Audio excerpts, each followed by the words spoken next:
ये आत्मनिर्भर पंचायत मध्य प्रदेश, समृद्ध मध्य प्रदेश, इसका अपने आप में ये जो हेडिंग है इसमें सारी बातें आ जाती हैं। जैसे हम आत्मनिर्भर पंचायत बोलते हैं लघु भाषा में, जैसे मैंने पहले भी कहा है कि हमारे लिए भारत की कल्पना करना, तो भारत को कोई ढूंढने मिलेगा तो गांव में चला जाए, उसको सारी अपनी मूल जो भारत की दुनिया में पहचान है वो सारी चीज़ें उसको गांव में सरलता से मिलती। बदलते दौर में शहरीकरण में गांव पे इफेक्ट शहर का आ रहा है, थोड़ी उसकी स्थिति बदल रही, लेकिन अभी भी हमारे गांव ही वो स्थान है जिनके कारण से ये 1000 साल की गुलामी का लंबा काल निकल गया। कई आए कई गए, यूनान मिस्र मिट गए, जहाँ से कुछ बात है कि हस्ती मिटती नहीं हमारी। तो ये कुछ बात है कि हस्ती मिटती नहीं हमारी, उसका कारण क्या है? क्योंकि ये जो भी आए गए जैसा भी हुआ, लेकिन इनके आने जाने से हमारे गांव की हकीकत नहीं बदली, गांव का अपना परिवेश नहीं बदला, गांव का जो अपना स्वावलंबन, गांव के अंदर की सारी व्यवस्था, गांव की परेशानी को गांव के अंदर समाधानकारी तरीके से खोजना। हमारे गांव के अंदर के लिए, जैसे यूरोप के लोग आते हैं, विदेश के लोग आते हैं, कई बार समझ ही नहीं पाते कि एक थाना है और थाने के अंदर 100 गांव है, थाने में पुलिस वाले 25, और कंट्रोल कैसे करते?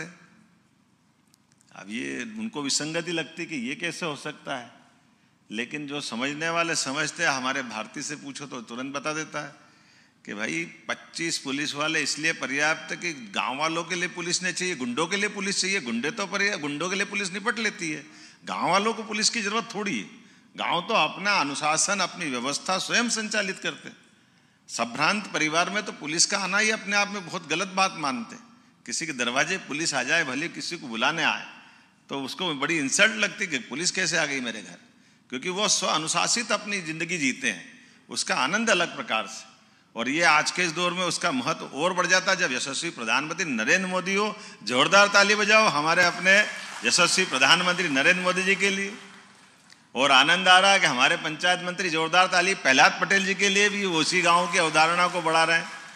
ये 3 दिन की कॉन्क्लेव करने के पीछे जो भाव है, इसी भाव को लेकर तो है ही कि हम अगर अपनी सरकार में आए तो सरकार में आकर के हमारे हाथों से, हमारे ताकत से, व्यवस्थाओं से हम अगर गांव को स्वावलंबी बनाते हैं, और इसीलिए एक के बाद एक आप देखिए कुछ क्रम से हमने काम भी चालू किए, सरकार के साथ जोड़ने के काम भी चालू किए।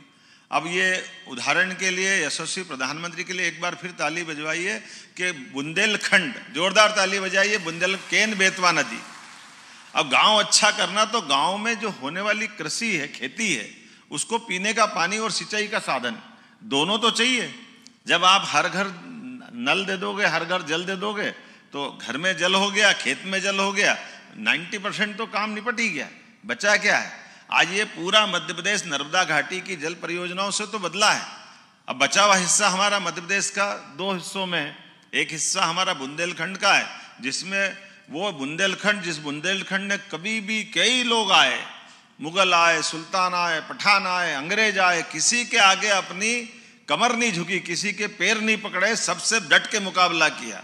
लेकिन वो वीरता का, धीरता का, गंभीरता का बुंदेलखंड केवल प्रकृति के भरोसे था।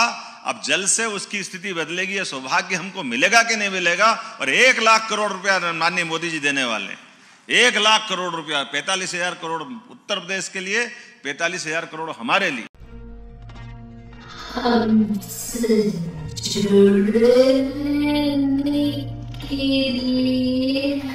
हमारे YouTube चैनल को सब्सक्राइब कर